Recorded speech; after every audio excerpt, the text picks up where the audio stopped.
Brandon Price Crum. I am the chairman of the Downtown Development Authority of Fairburn Board. I want to call this meeting to order, and I want to start by doing a roll call for everyone that is present in person.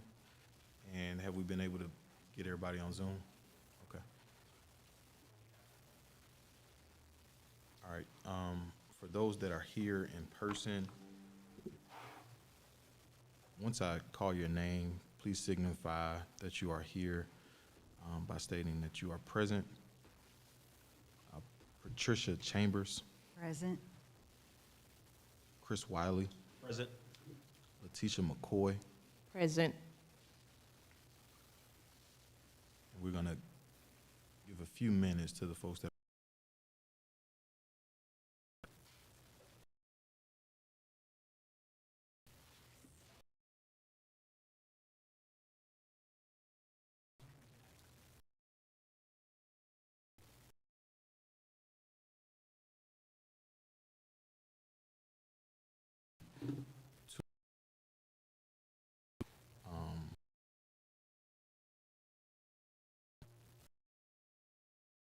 the voting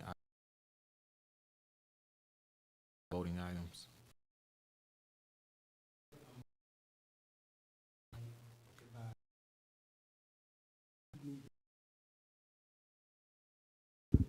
You want to go make sure you go over the agenda start. So we don't want to skip about because it's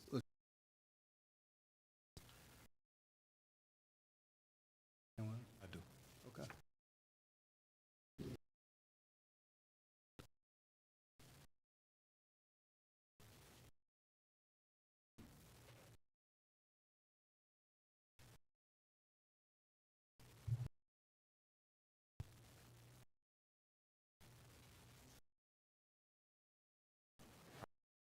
I think what we're just gonna do is we'll do a couple of things. Set up. Have 4 board members here present. A couple that will attend by Zoom. First thing I want to start off with is doing the Pledge of Allegiance. So if everybody that wants to participate will please.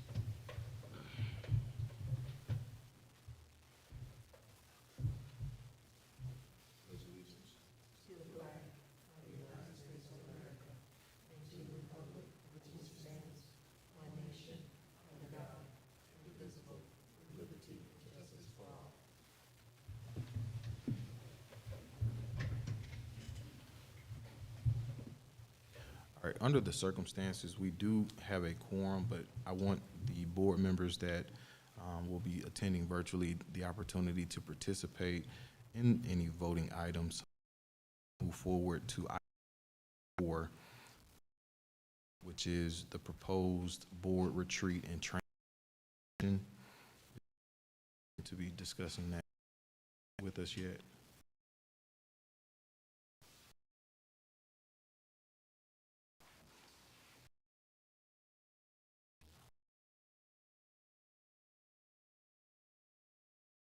Move to item number.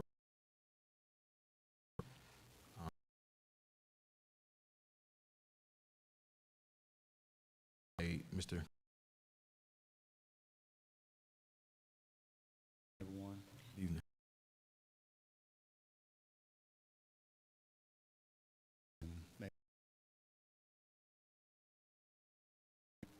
And way and connectivity district. But I'm looking.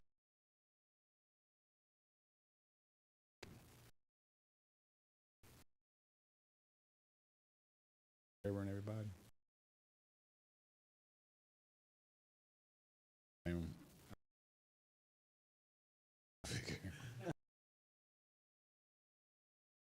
Go over this real fast. Community engagement. We have been working closely with Ms. Sylvia Abernathy, Director of Economic Development. We've also been working with Ms. Jackie with respect to community engagement and things of that nature. Talking to Mr. Lester Thompson, he's been fantastic. I'll talk to Denise tomorrow. Your whole team's been fantastic, but our main primary point of contact is Sylvia. This is our team on the planning side, and so I'm on the lead planning team. Mr. Bill DeSadavin, he's our CEO. Our principal of planning is Deanna Murphy, and myself and Nishant. We've been working on it on a daily basis, and then our team is not the only team working on it, also working with the collaborative firm, Tool, and KBA. And so I'm very excited to be working on this team with you. Click. Something happened. Outstanding. As part of our engagement and community engagement for this particular project, we've built a planning advisory group, and so for this particular audience, the point is that we've been trying to engage the populace. We've been trying to engage this planning advisory group so as to help us be informed as to how we're going to engage the broader community. We met a couple weeks ago as we prepare for our next community meeting, which will take place next Tuesday. We met with our planning advisory group to get a sense as to how our community workshop and charrette activity would go. And so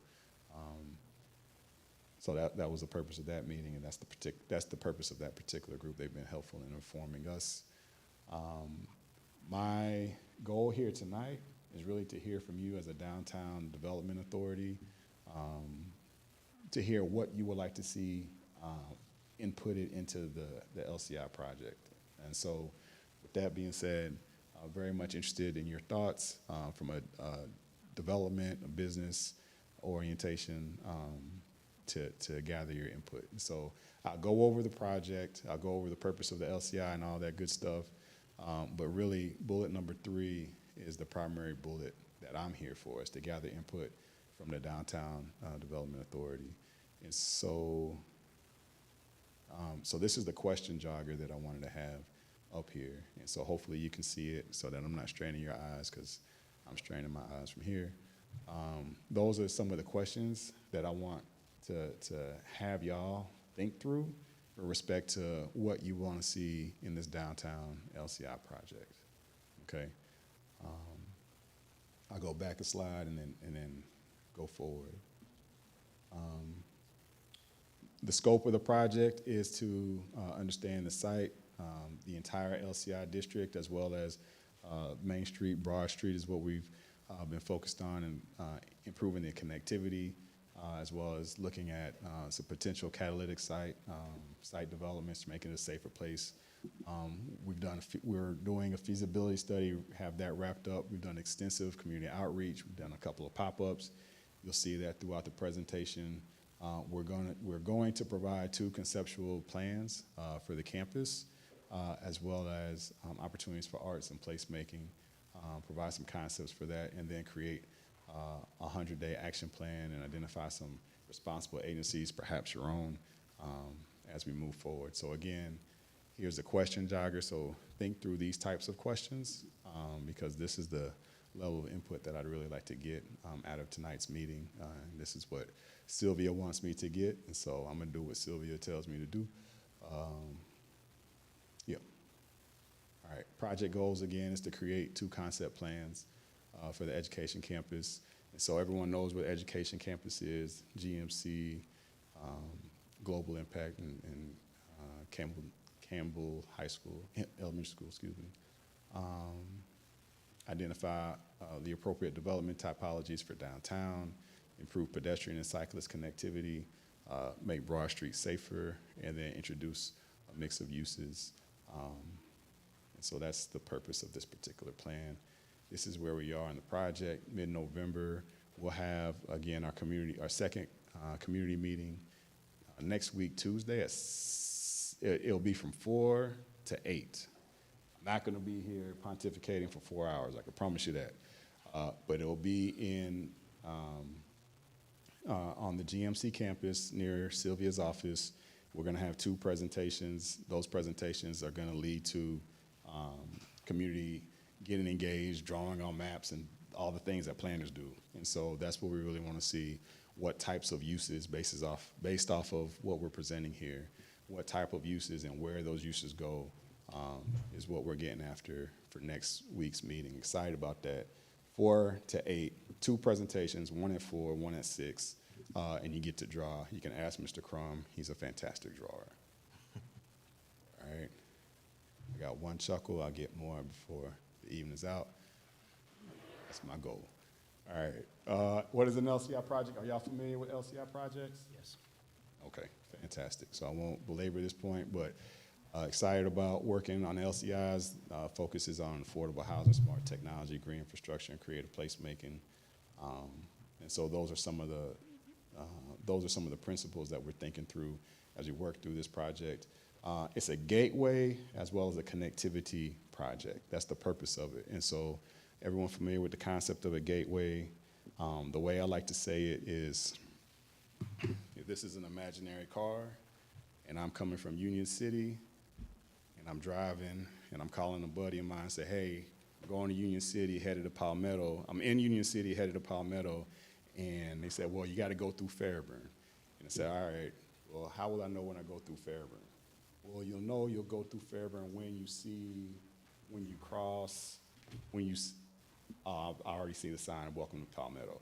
You know what I mean? And so a gateway, essentially a structure, an entity, something that says, hey, you've left one place and you've now entered into another, right? And so what our goal is part of the gateway study is to create some gateway, some announcement that, hey, you're now in Fairburn, particularly downtown Fairburn.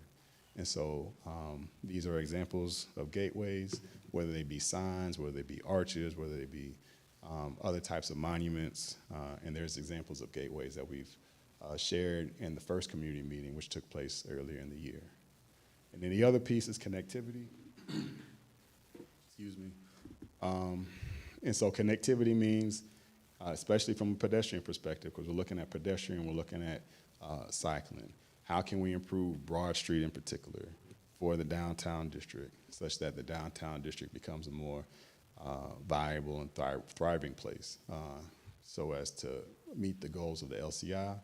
So these are the connectivity principles that we're looking at implementing: pedestrian improvements, signage and wayfinding, increasing ADA accessibility, which means making downtown Fairburn, Broad Street in particular, more accessible to folks with all physical abilities, improving the bike infrastructure, improving lighting and safety, zoning and land use. Those are all the elements of downtown Broad Street that we're considering as we look at connectivity. Any questions on any of that? All right. So this is what we're looking at in terms of the LCI, the boundary. And so it's really Broad Street that we're looking at connecting as a through line, and then the intersections thereof. So we're looking at the Stricklands and the Campbellton rather. We're looking at Smith Street. We're looking at Shaw and all of that. And looking at the connections. We're also looking at where the sidewalk is wide, where the sidewalk is cracked, where you have utility lines in the sidewalk. So making improvements to all of that, where the driveways run through the sidewalk. And then we're also looking at the other side of the street, where the railroad tracks are. And so that is what we're considering as we look at the connectivity component of this particular plan. And again, we're trying to make it safer for pedestrians to move up and down Broad Street in particular, but looking at the entire LCI boundary. Any questions, any comments? All right. Hearing none. This is a little bit more specific, some of the circulation patterns that we're considering. So you see Fairview is an area that we really want to take a look at, Broad Street as well as then those connecting streets, and as well as the underpasses. So that's another depiction of our map. Now we are considering connectivity, especially to Duncan Park, which is not in the downtown area, but we're looking at how the Renaissance Festival, how can we make that, and so forth. but that is the connectivity component. And then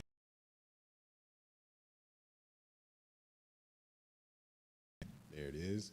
This came out of Town Master Plan LCI study, which was completed not too long ago. And so where you see those red areas, those are some of those areas of emphasis, mayor and other, as it falls within the LCI. Dots, and those talk about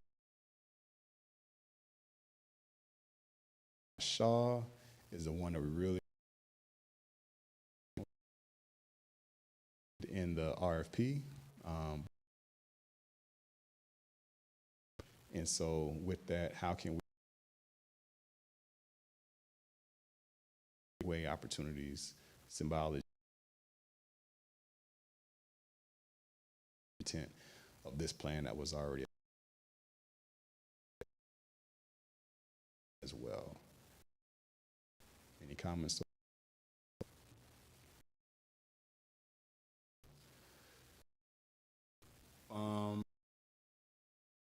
We're gonna go through some of them thus far about Fairburn. I live in Atlanta.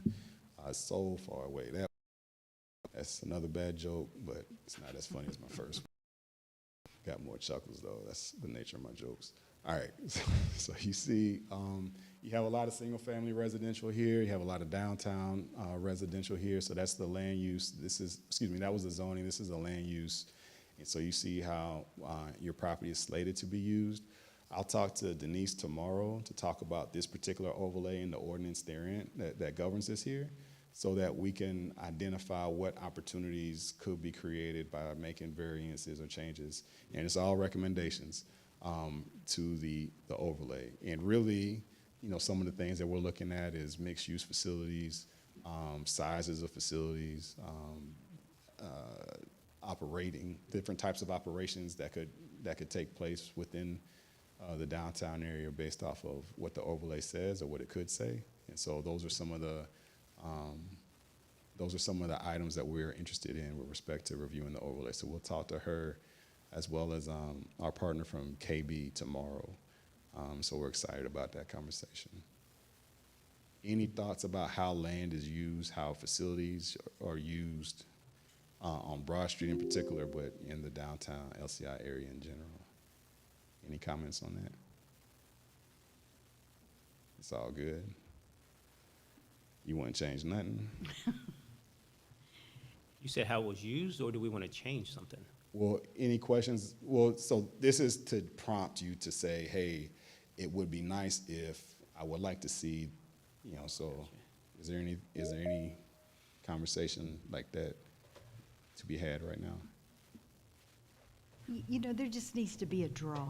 There needs to be something to draw someone to downtown. And, you know, in the past there were restaurants and shops and, you know, there was just something more than just one thing to draw you downtown, and we just don't seem to have that anymore. The restaurants are there, but there's nothing else to draw you to the downtown area. You know, some type of retail, something besides a restaurant to draw you that way. So when you finish eating, there's somewhere to go, there's something to see, there's something to do. It's just needs a little bit of something else.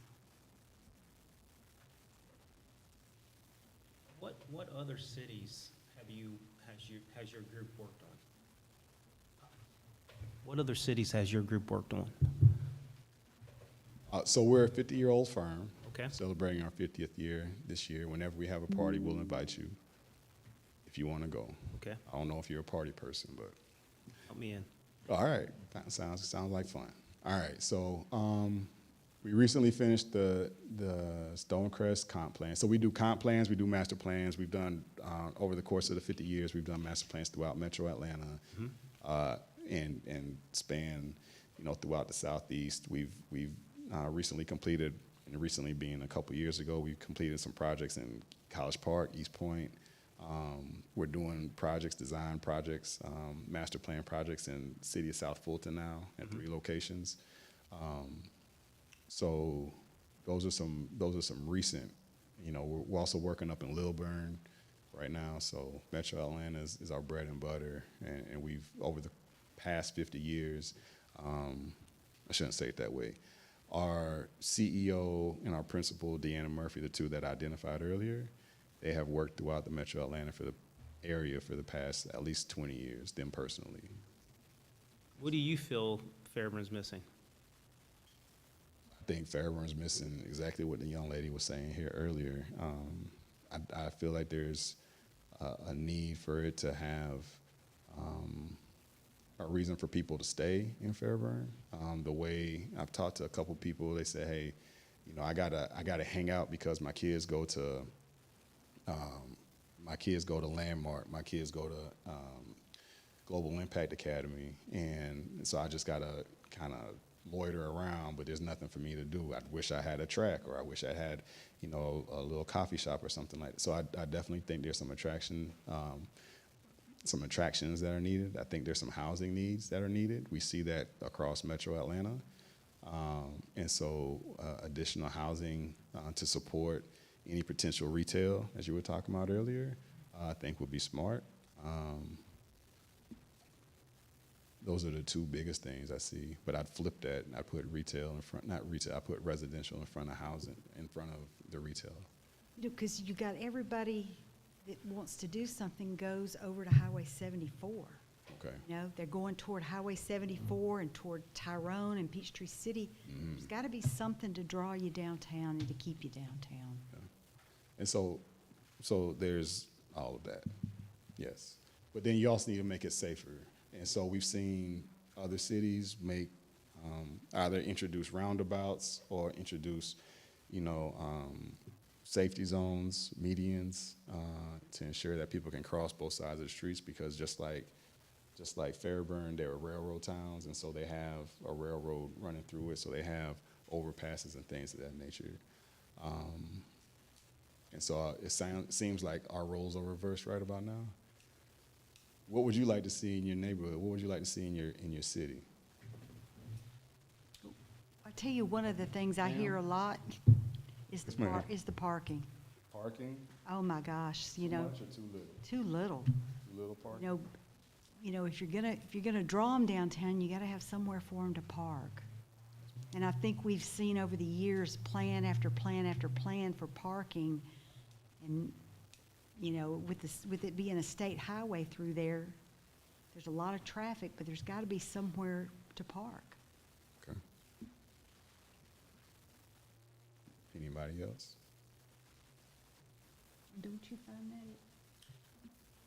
You know, when the whole streetscape happened 5 years ago, we kind of addressed a lot of the same things that you're talking about now. Sure. They took off of the main drag in front of the pawn shop up to Oz Pizza. Mm-hmm. They took a total of, on that side, 5 parking spaces. And I will say, it hasn't impacted Oz, not one bit. I personally believe, like most cities, if you have a business that's going to attract you, you will come. I think there are some alternative parking spaces that's not on the main front, but are kind of in the back and so forth. But, you know, the reason I asked you the question, you know, it's pretty, what I look at it as common knowledge about what Fairburn needs. You can go to Duluth, you can go to College Park, you can name all these cities, you can go down through downtown Hateville. And these are discussions that I've sat through for the last 20 years, and we keep having these about every 5 years. We know what we need, right? So I'm asking the question is, you need those proper business owners to come here, and so you need the right people from the city, from the economic development, to go out and find these businesses and these business minds to come here and put the business here. But you can't have people opening up hobbies, because it doesn't attract, sustain that business mindset. And so, again, I just feel like we've been over this chapter over and over. I think we're all pretty knowledgeable and to know what the city needs. And it's more businesses to attract the people downtown. The residential part, you know, I think that's an issue everywhere. I don't really know how to touch that. I'm more touched on downtown. And that's what I would say. I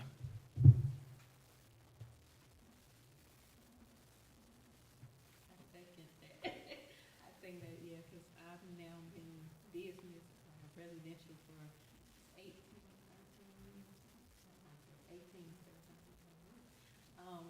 business owner for 5 years, and we keep saying the same thing. I think one of the issues for me is we have a lot of older business owners. We have a lot of older business owners. I don't know what their situation is from a tax perspective. I don't know what their gain is at this point, but they are owning the buildings, but they're not putting businesses in them. And there's one strip where most of their buildings are pretty much just empty and not up to code. So what happens, yeah, you tell people to bring in, but if they have to go in and gut out another owner's building because they are not being forced to have some type of code enforcement, that's number one issue too with downtown, along with retail goes with food, food goes with retail. You either eat and shop or shop and eat. Is real simple. And as far as parking, I know people ask for it, but if you really, really look at it, cities really don't have a lot of parking. Even when, think about Atlanta Piedmont Park. I went to a restaurant not quite a month ago and we had to park on the street. The one thing they did have was like, I guess it was the hotel like living, and you were able to park in the parking deck, but you had to pay for it. It was like $16 for less than 5 hours. So, I mean, to me, that's, I wasn't prepared for that. But, so parking is kind of, to me, 50-50, because again, most cities don't have a ton. They just have you rotate the business. You do like the new businesses that are doing now. We have a 2-hour limit. I know y'all been to the new Atlanta restaurant way of doing things. You can't, they put a limit on you just sitting there.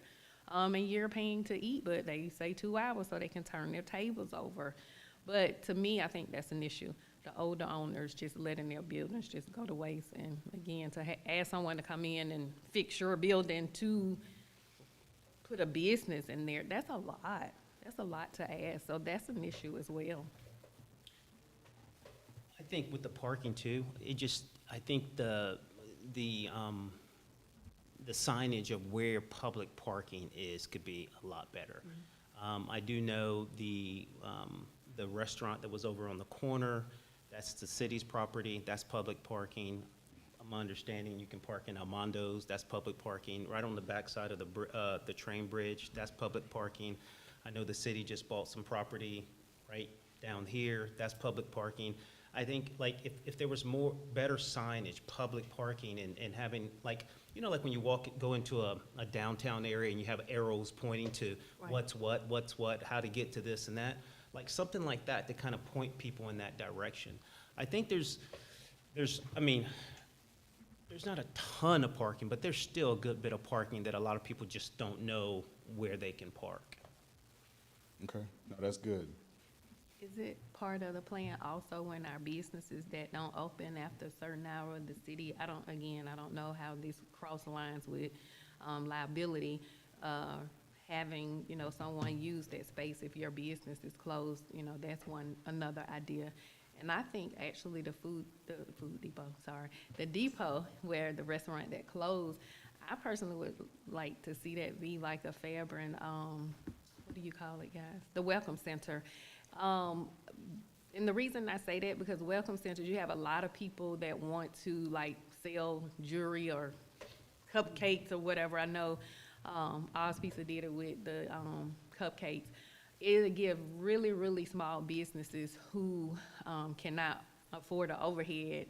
The other thing you can tie into that, when Renaissance come to draw that, if you had that Welcome Center like type thing, it would be the map that they would give out, talk about Fairburn, of course, help direct people to parking and things of that nature, but you would cover that cost by having those other smaller businesses to pay a percentage to put their items in there to sell to the community.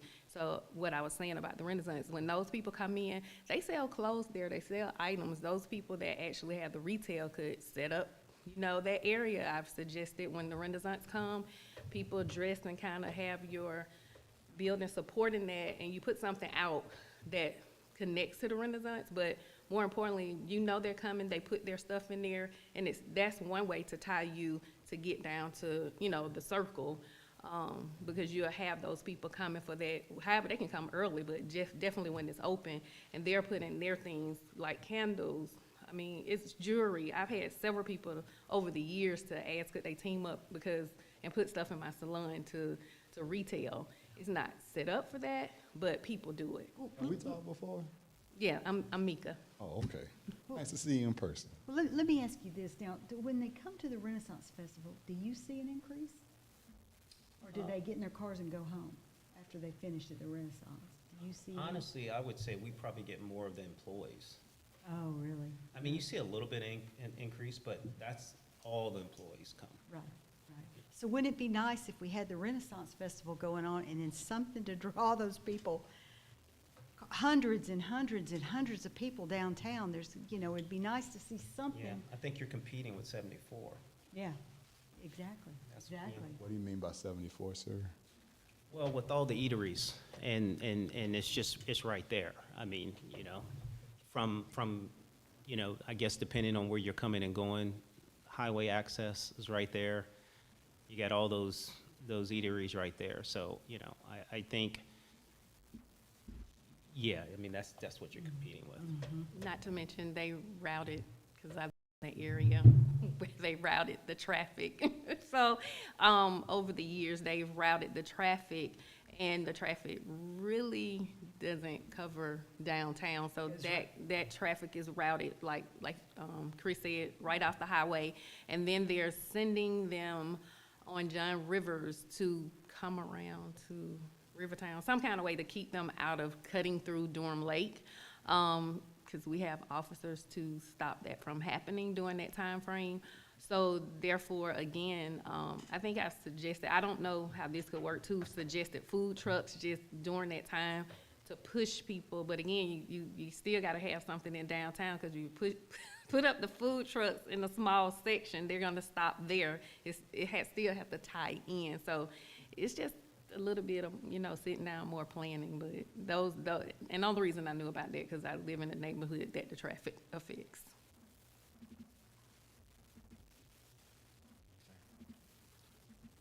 Couple questions. Number one, what has been the community engagement so far through the steering committee? Have they been engaging with the meetings that you've been having? And what is some of the input that you've been getting? So thus far, we've had one community meeting. We've had a couple of engagements with stakeholder groups. Mika was part of our business stakeholder group. So thank you for that. We've also had a stakeholder group with our development authority, our educators, not authority, but our developer, real estate professional developer, who's done work in Hapeville and in some communities south of here. We've also talked to the educators, and so someone from Landmark in the two schools, Global Impact Academy in Campbell, and then we've had our surveys. And so that's been the extent of our community engagement thus far. We haven't assessed our surveys fully because we're leaving it open through our next community meeting, and at that point we'll end that and start getting into design and charrette mode. There has been a desire for more stuff to do downtown. There's been a desire to improve the sidewalk, particularly from Shaw all the way down to Strickland. There's been a desire for daytime and nighttime activity, fitness-oriented activity. There's been a desire for for some businesses and signs in particular to just improve the way they look externally, so that they can be attractive and a little bit more inviting. And then some folks have asked for green space, some folks have asked for entrepreneurial spaces. And then there's certainly, on the research side, there's been a emphasis on a need for retail. There's about, I think, anywhere between 30 and 60,000 square feet of retail that's missing. There's a number of housing units that's missing, or that there's a demand for it in this area. So we've seen a good cross-section of what people have been saying that they wanted, as well as what the data is telling us Fairburn could use. Second point, one thing that I recently moved back to Atlanta. I was raised here, moved back as an adult, and one of the things that attracted me to downtown was the Beltline. Mm-hmm. Houses right within the Beltline, and from my perspective, the Beltline connects several different areas throughout Atlanta. When I went a couple of weeks ago to the ARC meeting, they brought up how there's trails and different things that's developing amongst College Park, East Point areas. Is there some connectivity between what we're trying to develop with our downtown that can connect to cities that are next to us, where it's like a big conglomerate type thing, where, you know, Fairburn is connected to Union City, and Union City is connected to College Park and Palmetto, et cetera, from any standpoint? Yes, there's a desire for that, and then there's, I encourage you all to look at the Flit River Trail if you haven't already heard of that project. So that's a project whereby the federal government has awarded $60 million for the design of the thing, and another several million for the implementation of it, and essentially it's connecting ultimately it will connect the west side trail of the Beltline all the way to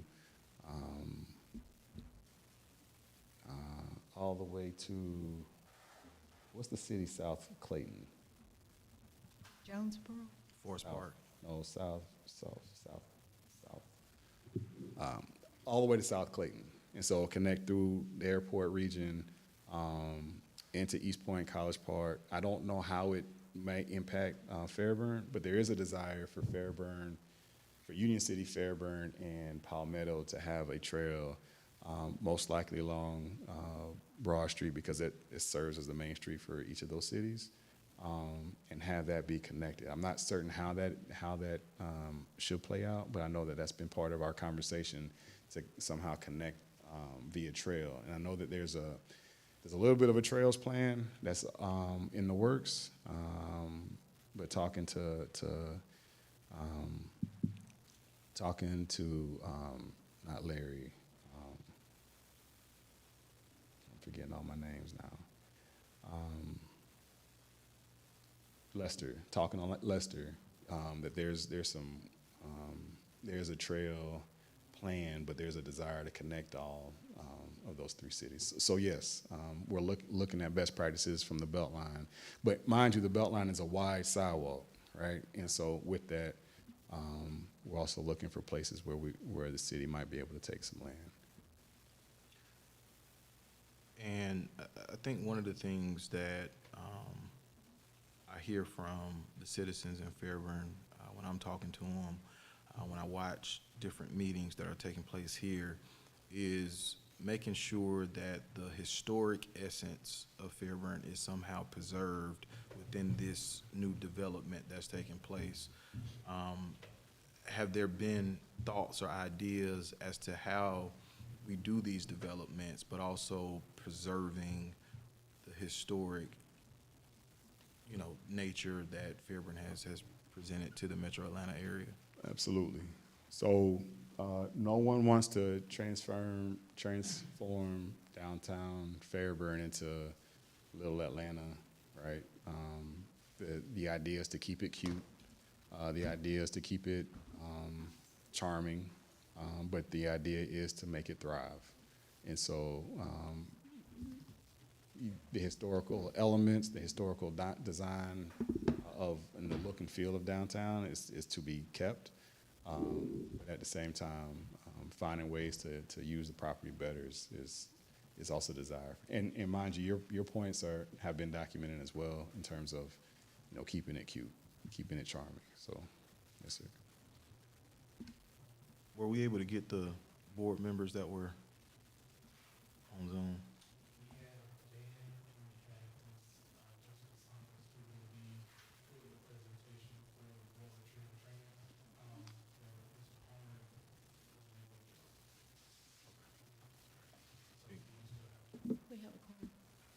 Yeah, we're fine there. Anything else for Mr. Gibbs? Well, I ain't quite finished, but Sylvia made me do all these things. Can you put me back on, please, sir?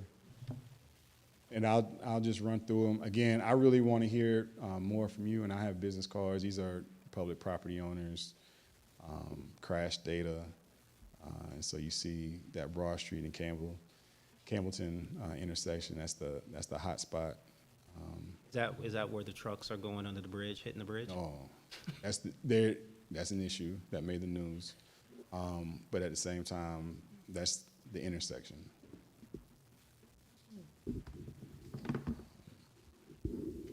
This is the stress of you know, the red is bad, so those are level of stress for traffic.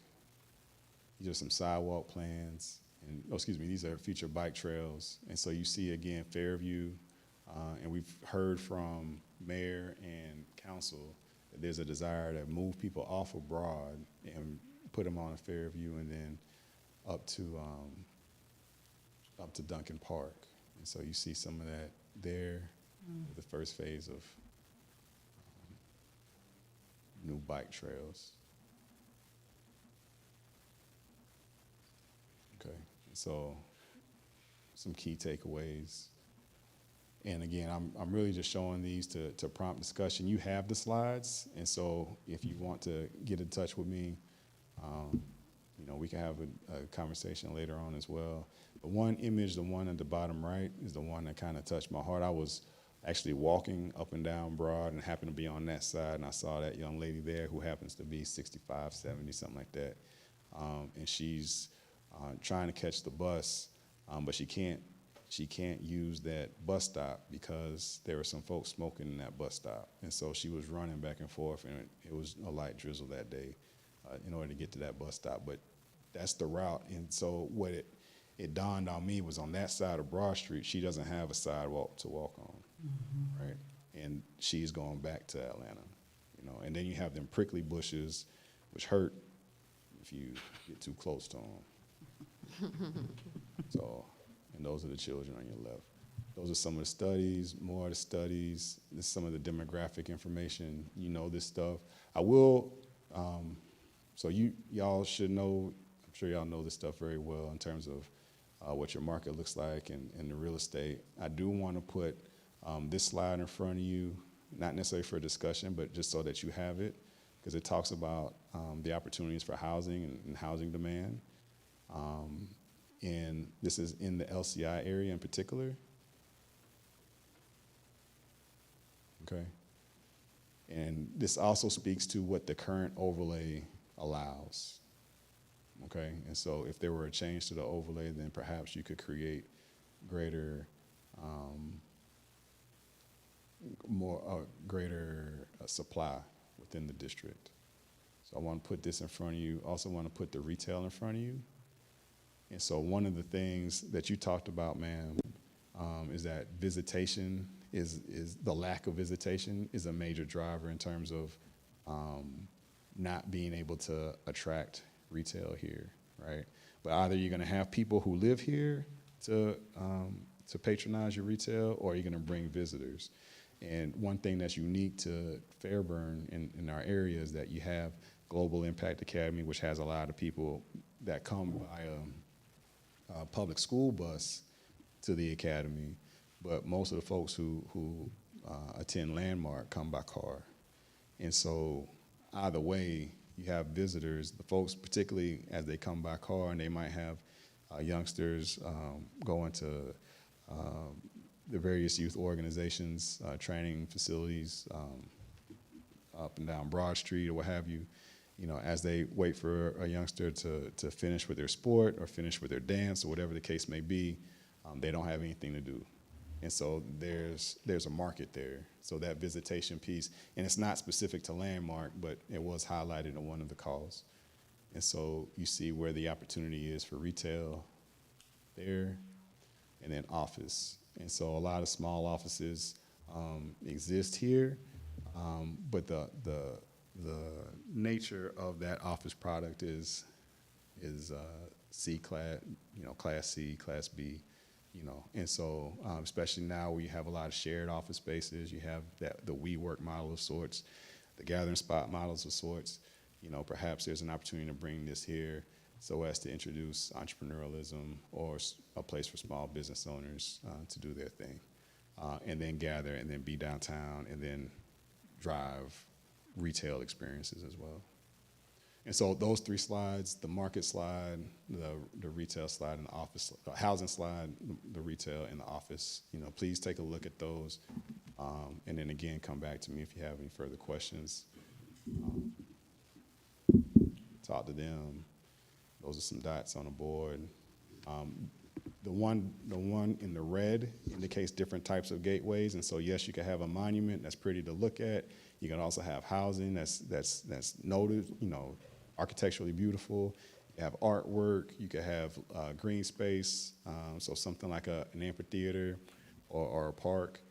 So there's different types of gateways that one can say, oh, when you cross this, when you pass by that's when you're in Fairburn. And so we did do a visual preference activity during our first community meeting, and then we also identified where people lived, worked, dined in Fairburn. So that's that. That's what a lot of people have said. So I'll let that sit with you. Apparently nobody likes Krispy Kreme down here.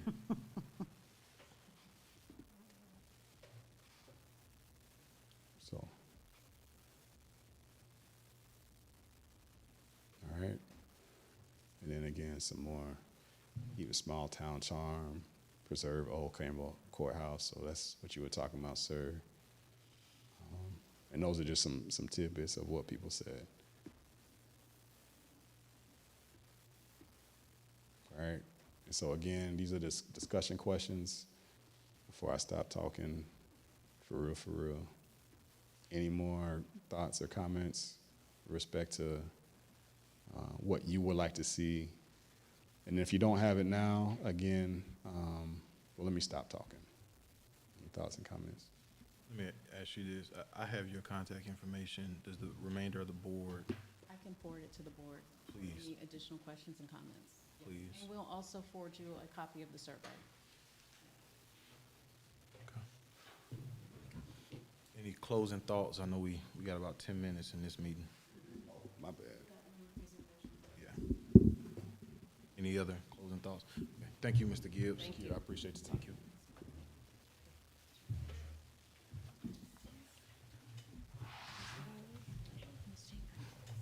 All right, I want to go ahead and go back to agenda item number 2.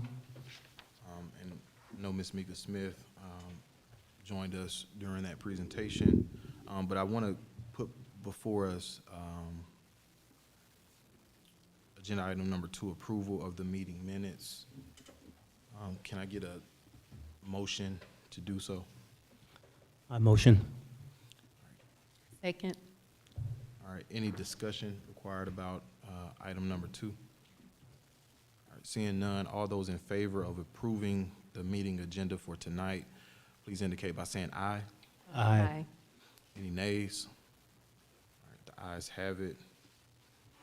And we're gonna table item number 3, approval of the meeting minutes from September 25th, because we don't have them tonight. And then I'm gonna move forward to item number 4, which is the Jessica. a proposed board retreat and training presentation. The item number 4, we have with us Jessica Saunders. Jessica Saunders has 25-plus years in consulting with specifically economic development boards and development authority boards. She has put together a proposal to assist with strategic planning for our board members for the 2025 year, which would include some training components that are consistent with development authority boards, but more specifically, looking into funding opportunities. She has been instrumental, and she'll touch on that during her presentation, case studies, not only throughout the Southeast, dealing with organizational development of development authorities, as well as change management. Some of the deliverables, the goals and objectives that the board has expressed. Previously, we are at that juncture, just like with our economic development strategic plan, needing an update. The last time we worked on these items was over 5 years ago, so it's time to identify new deliverables, goals, and objectives for the next 5 years.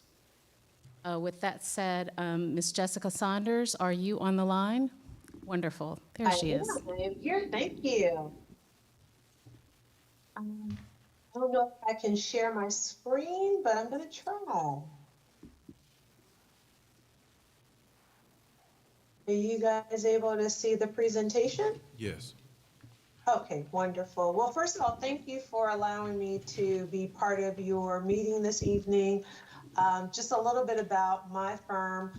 I've been in human resources about 30 years, and 20 years was in the corporate sector, and then Ellis Jordan Consulting was formed about 10 years ago. So we work across a variety of clients, across a variety of sectors, large, small, et cetera. So really excited to talk about some of our areas of expertise and solutions that we offer to businesses. So our goal is always to address their unique and specific business needs, and our goal is to help those organizations become more efficient and effective through their people, processes, and best practices.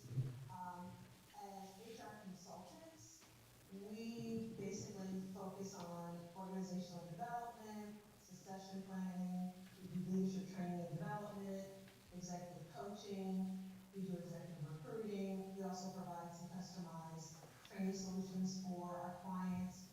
And what's been really awesome is being able to bring over 20 years of experience working for really large organizations that tend to be leaders in this space, and others kind of look to for best practices, and being able to bring that to smaller organizations. So in addition to my HR experience, I am a certified coach through the International Coaching Federation, and we are headquartered in Baltimore, but again, our clients the clients we work with are across the entire country. Some of them are international.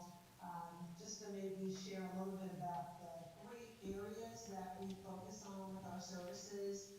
They are human resource consulting, executive recruiting, and then executive coaching. And just take a minute to kind of unpack what's under each of those areas. So this really reflects what is under our human resource consulting offering. It's the more strategic, high-level services around succession planning, leadership training and development, OD work, really helping clients with compensation structures and salary strategies and HR compliance. Under the executive coaching, that is where we do some workshop facilitation, we do team coaching, we do individual coaching. And again, there's normally some key members that have been targeted for those services. And then under the executive recruiting, again, those tend to be C-suite level, very difficult positions to fill, kind of niche. We also, for some of our clients that we work with extensively, will act as their recruiting department. So that's the talent acquisition support piece. Some projects that I thought really related to the facilitation engagement that we talked with Sylvia about are these 3. They're all day offsite strategic initiatives. The first one was with a financial services organization, and we work with that leadership team specifically around some team building, reflecting on the prior year's priorities, accomplishments, but then pivoted into looking ahead and creating the possibilities for the new year, really tying that to their strategic plan and outlining takeaways and identifying next steps from that retreat. We also worked with a client, and this was a new executive team, but what was unique is there were board members that were part of this particular engagement as well as stakeholders because they were extremely funded. And so these were individuals that definitely needed to be part of the new team coming together. And some of those deliverables that we worked with them on were defining characteristics of their leaders, helping them identify strategies for how they could work more collaboratively and effectively as an executive team, but also across the entire organization. And then last was a leadership workshop that we used a 360 assessment to really get feedback about the team collectively, but also each individual team member, and then compiled that to look at the team's top strengths, their opportunities, and then focus on 5 areas for the team to kind of walk away and create some action items around. So as Sylvia mentioned, some of our clients are across a variety of sectors, industries, sizes. Here in Baltimore, there is an economic development agency that's very large. They were formed a couple of years ago, and we've helped with really building that leadership team. And then I've highlighted some other clients that we work with across some of the other industries, such as education, biotech, for-profit, nonprofit organizations. So really robust, diverse background. And I think that allows us to bring a very unique perspective when it comes to facilitating leadership board teams and executive retreats. So with that being said, I just want to see if there are any questions. Questions, anybody? I have one question. Are you proposing, or are we trying to decide if all 3 options are viable for this group, or what's the thought process on the 3 different options? So my understanding is, or what we've been in conversations with, are the off-site retreat. There's some, I guess, work with a couple of engagements that would help the team with revisiting the mission, energizing the leadership team to show up at their best and support the mission and carry out the vision of the authority. So it would be a workshop designed around your strategic plan, the 100-day plan, expectations of the board, roles, responsibilities, accountability, discussing key issues, priorities, deliverables, and then providing a comprehensive report of what the board has identified and keeping that alive so that people are accountable for the deliverables and takeaways from that retreat. Questions? All right. Thank you so much, Ms. Saunders, for your time. And I guess we will follow up with you, Sylvia, on that. Okay. We'll get feedback from the board. All right. Thank you for having me. Thank you, Jessica. Thank you, Ms. Saunders. All right. And I think we're right on time, right at 7 o'clock. So I want to move that we go to item number,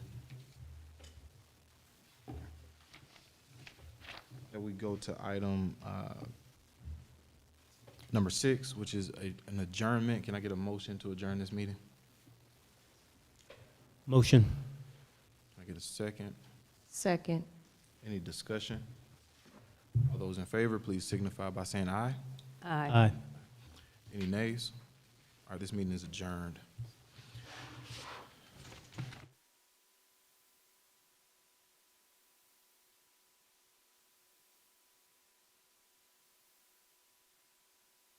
Mike some time to set up and go to the rec. All right, we're gonna move right along to the Development Authority of Fairburn meeting. All right, I want to start by doing a roll call. Please signify your presence. Once I say your name, Patricia Chambers, Present. Todd Ireland, Chris Wiley, Present. Homer Knight, Letitia McCoy, Present. Mika Smith, Present. and me, Brandon Price Crum, I'm present as well, and we do have a quorum. I want to move forward to item number 2, approval of the meeting agenda for tonight. Can I please get a motion on that? Motion. Second. All right, any discussion? All those in favor, please signify by saying aye. Aye. Any nays? So moved. The next agenda item is well, we're going to table that because we don't have the meeting minutes from the September 25th meeting. All right, the next agenda item, number 4, the treasurer's report. Yeah, the treasurer's report is just an update on ongoing item. The balance remains the same, so there are no changes. Okay. All right. Next, we'll go to item number 5, Citizens Park Presentation and Update. Brian Bower, is he here? You doing, Brian? How everyone doing today? All right, how are you? Good, good. Jamie should be logged on. She's logged on. Let's make sure.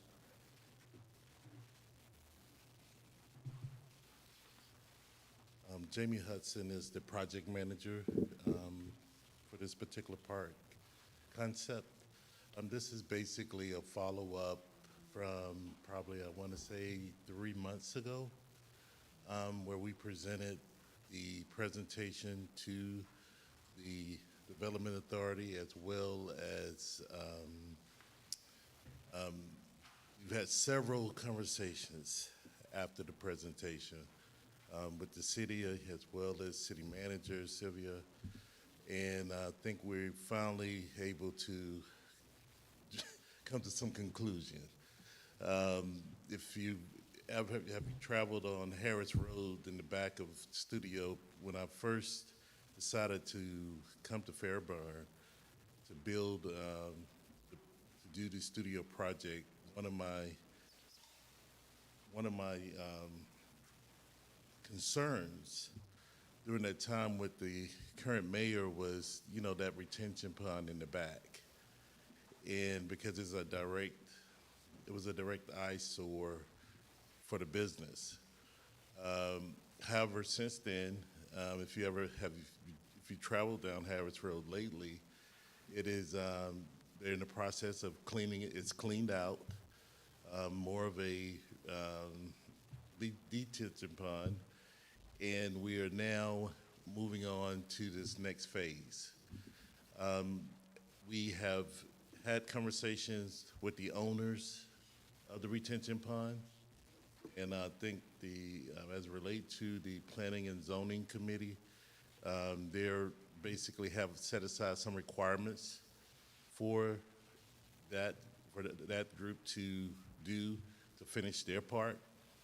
The outer layers of the retention pond is owned by David Hughes at this point. And that's the area where we have the renderings as it relate to the park concept. If you ever notice anyone that lived in that area with those apartments, it's sort of like it went from a quiet little dead area all of a sudden we have almost 1,000 or more residents in that one particular area. And a lot of them are exercising on the highway, walking their dogs on the streets, and without a lot of sidewalk or green area. So if we were to take the Citizens Park concept, in which we have partnered with, what was it called, Sylvia? Partnered with which one, the business? The business, the apartments? Yes, it's not I'm sorry, South City Partners. South City Partners. They agreed to jumpstart the funding of 250,000, to the park concept. When we started down that road during the last meeting, it was a lot of open-ended questions as it relates to the legality aspect. And we've, since then, I think we sort of tabled it to come back to this point. What we're recommending at this point, after talking with the city manager and other officials, is that we pretty much request to partner with the Development Authority on this particular project. What that means, what we're recommending is that the David Hughes, who agreed that would donate the land around the retention pond, and I emphasize, not the retention pond, would not be the responsibility of the Development Authority or the city, but around the retention pond or detention pond, where they will have benches, green area. They're fighting to get a fountain in the middle once they do the renderings of the volume study. And if you look before you, I'm sure some of you seen the last time, but it's a whole beautiful area that corridor would definitely. Okay, so Jamie, this is Jamie's job. Jamie?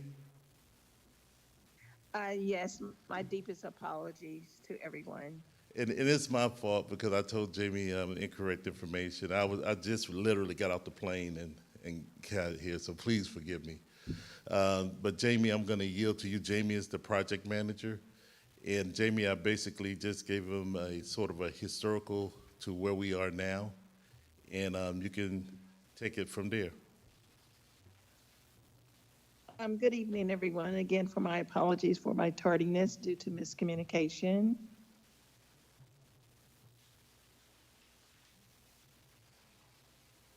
Jamie, I think they have the presentation. And basically, I think Jamie, I left them with the whole concept and where we were from our previous meeting, with the city.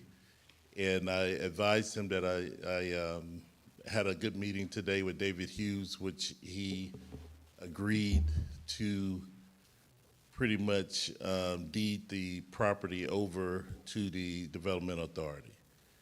And I think that's pretty much where we are, with the project. So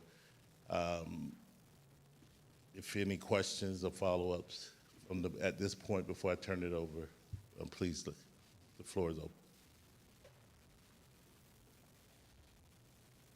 Any questions? I have a question for future. I know, like, where I live, the golf course, like, people are like by it, but I know in their covenant, like, they can't put houses on it no matter what. So will it be something, because I love the idea of the green space, to make sure that it always stay a green space? Right. And if not, can we add? And look, that area is so small, I don't think it'll be one of those tiny houses wouldn't fit on there, Okay, got it. You just never know it, people. That's true. And then also on that, it'd be a deed restriction of what can go on that property. So once Mr. Hughes assigned it over, it'll indicate the zoning on it where it won't be able to be utilized. So to be restricted as far as the deed is concerned for any type of development on the land portion. But I also would like just a special note that to the right of that property, and I don't know if we have a map to show behind the apartments,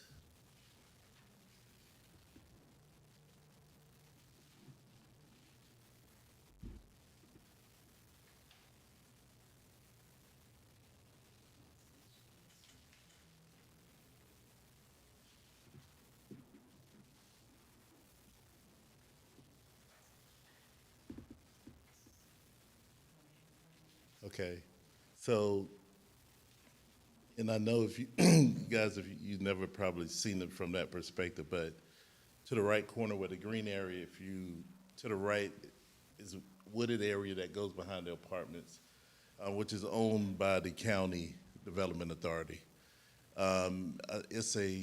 It could be a very extended version, you know, for future growth as relate to a green park, you know, bike trail in that particular area.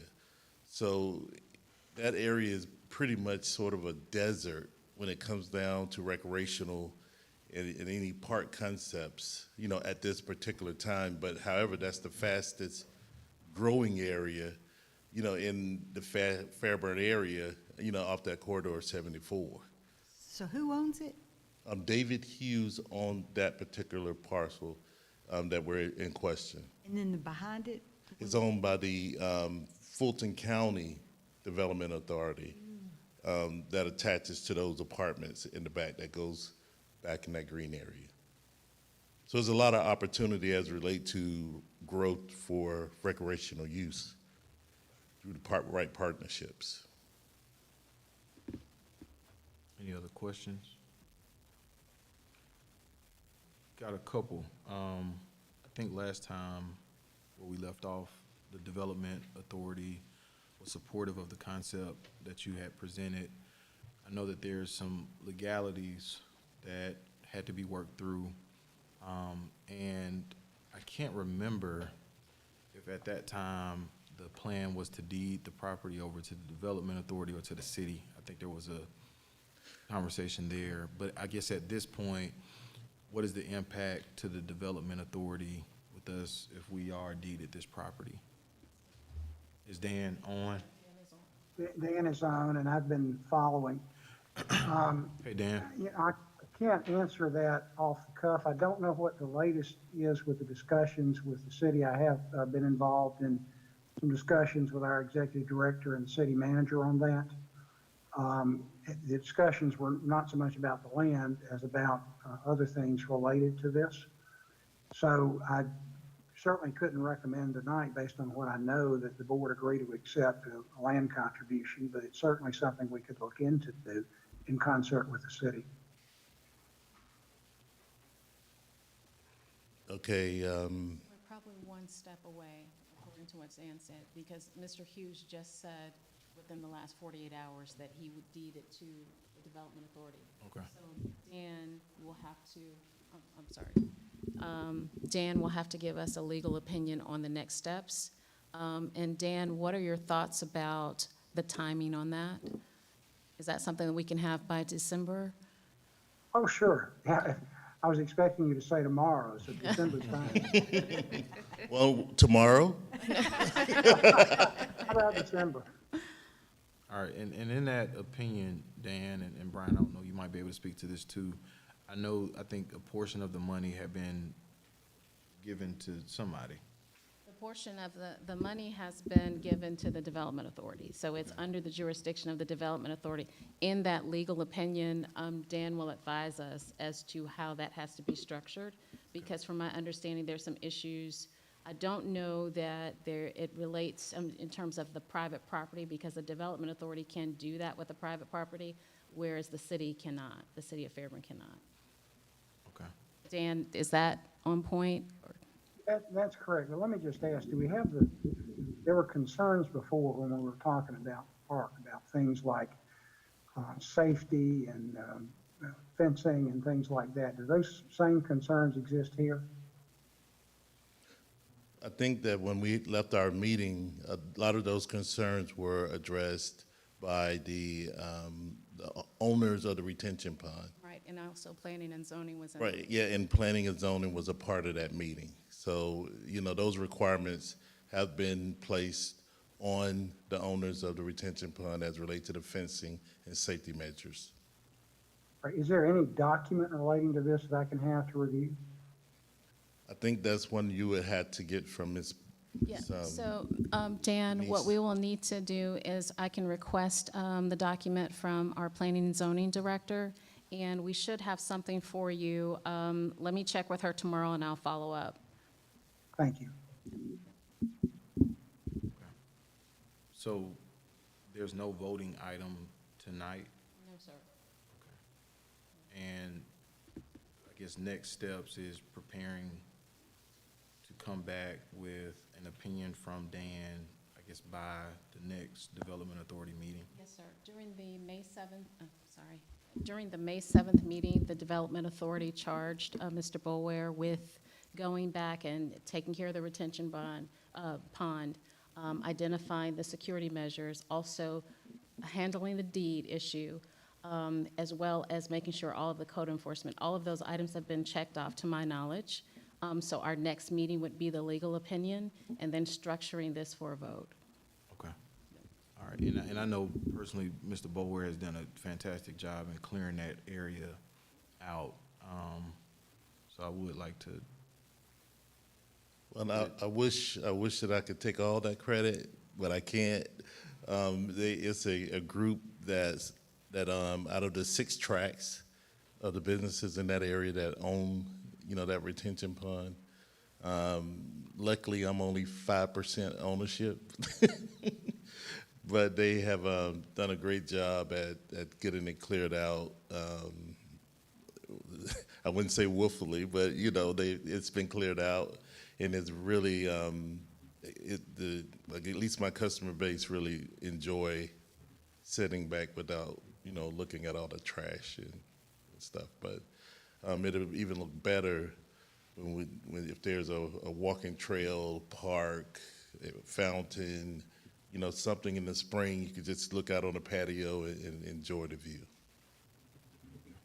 All right, anything else from anybody? All right, thank you, Mr. Boulware. Thank you. I appreciate everyone for your time. Dan, Yes, sir. let's get to work.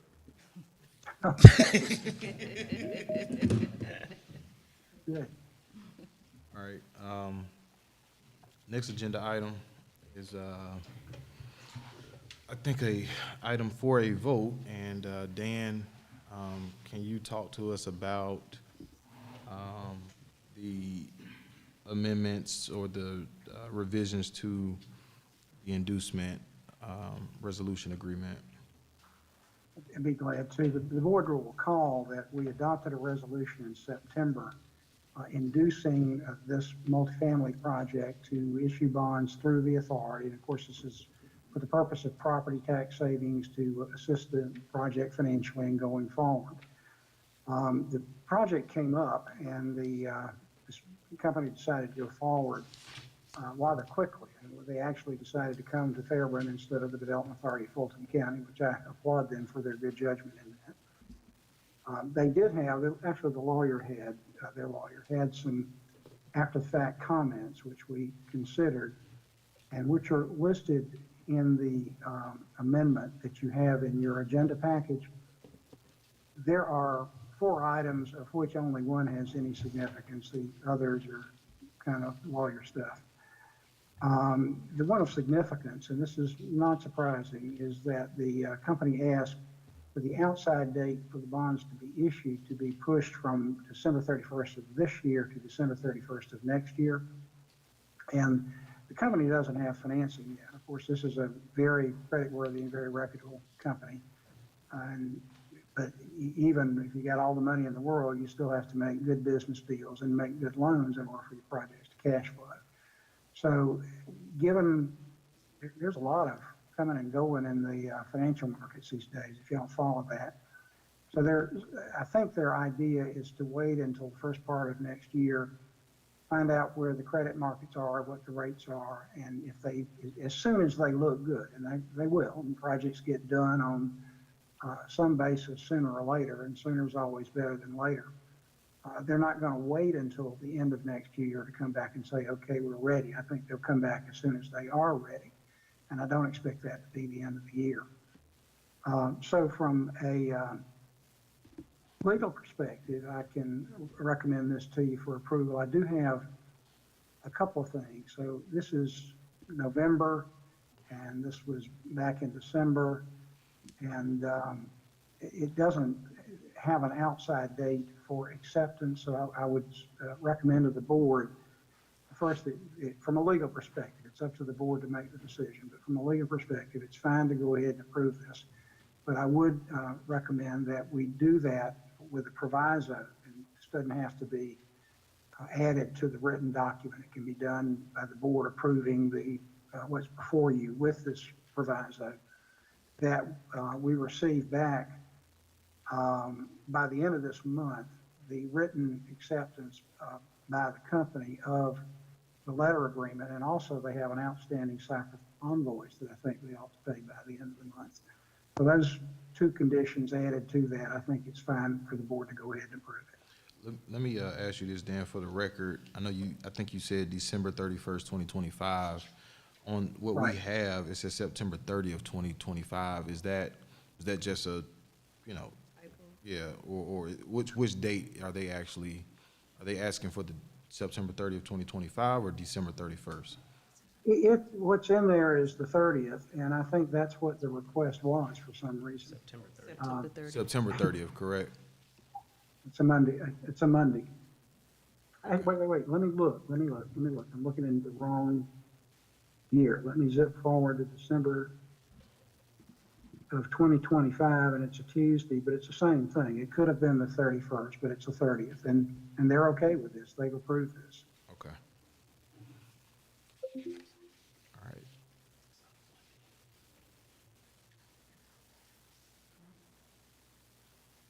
One second, Dan, there's some brief Did he say discussion. it was a Monday? I think he said it's a Tuesday. Okay, it is a Tuesday, okay. Yeah. All right, and Dan, I know you mentioned some of the other stuff is just legal jargon, but I was interested in number 3, where the phrase is best efforts and replace it with commercially reasonable efforts. What does that mean? There is really a difference between best efforts. Best efforts means you exert every effort, you spend money if it requires money to be spent to accomplish a goal. And the goal here is carrying out the project.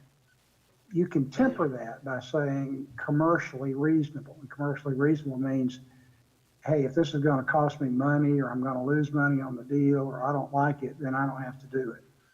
And in another context, we might argue about that. If we were hiring a contractor, for example, to build a building for us or something like that, and we absolutely positively had to have it by a certain date, then we would want the contractor to agree, come hell or high water, they would get it done by then, or they would pay liquidated damages.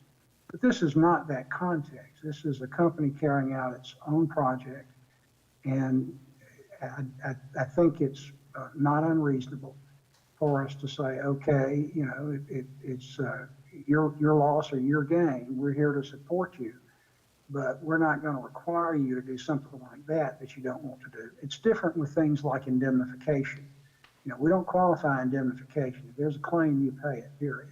But this is different. This has to do with the carrying out of the project. So it's not the sort of thing that I would argue about as a lawyer, because things like this, they really don't matter.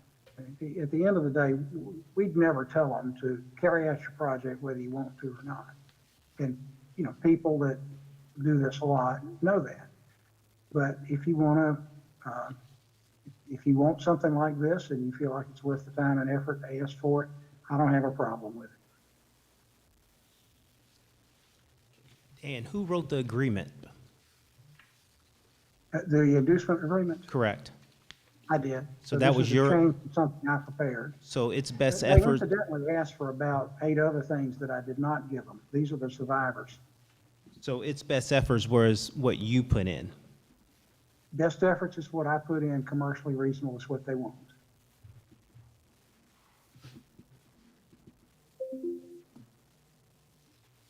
Any other questions?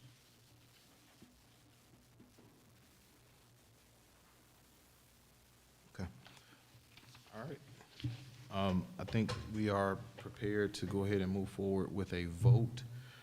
If I can get a motion to approve the amended letter approving the inducement agreement adopted September 25th, 2024 for Portman Residential Development. Mr. Chairman, is that with the condition that I mentioned of everything back by the end of this month? The acceptance and the outstanding invoice?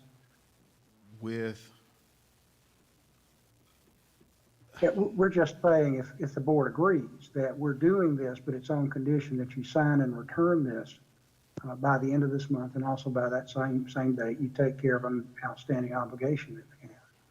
Okay, that's fine, and I can restate it for everybody. All right, so the motion will be to approve the amended letter with the contingency that the letter be executed by Portman by the end of this month. Okay, all right, can I get a And motion? the other obligation taken care of. And I apologize, I can send you now if you like, or I can send in advance an email with the text of this. This just came up this morning. Let me make sure I'm saying the what I need in the motion correctly. It's approval of the letter executed by the end of this month, and for the outstanding invoice to be covered. Yeah, same thing, both by the end of the month. Okay, all right, so, one more time. All right, so I need a motion for approval of the amended letter approving the inducement agreement adopted September 25th, 2024 for Portman Residential Development, with the condition that the letter be executed by Portman by the end of this month, and also the condition that the outstanding invoice be covered as well. At the end of this month. By the end of this month. Motion. Second. Any discussion? All right, seeing none, all those in favor, please indicate by saying aye. Aye. Aye. Aye. Any nays? So moved. Mr. Knight is on the call. He's on the call. Thank you, board members. Mr. Knight, Mr. Knight, do you want to, what is your vote? I think he's on mute. Okay, he's unmuted now. Mr. Knight? Yeah, well, aye. He's in favor. All right. Now, Sylvia, you gave me this Yes. proclamation. Thank you, Dan. So we are very excited that one of our board members, Mr. Chris Wiley, celebrated 20 years in the city of Fairburn. We were happy, yes. And has been a staple and an anchor within our downtown, helping to bring people from all over to come and enjoy food, a family environment. Our mayor and city council was happy to have a proclamation in his honor and declare November, what's that date on there, as? November 4th. November 4th as Oz Pizza Day. What an honor. Yes. Thank you, sir.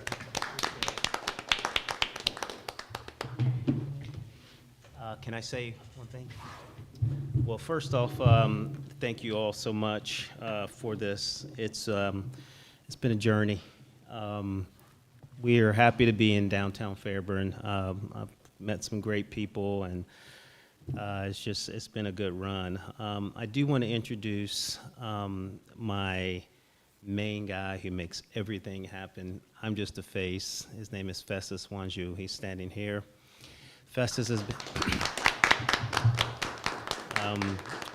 has been with me 15 plus years, and honestly, he's the man behind the scenes. So he's the guy that you all see when you come. He takes care of the problems, and we communicate quite a bit, and we have a vision. We meet our goals and things of that nature. But I just wanted to let you guys know that he is the guy. But thank you so much for this. Congratulations. Congratulations. All right, the next item that I have on the agenda is adjournment. Can I get a motion to adjourn this meeting? Motion. Is there a second? Second. All those in favor, please signify by saying aye. Aye. Any nays? The ayes have it. We are adjourned. Thank you, everybody. Thank you, board members. Good being with you.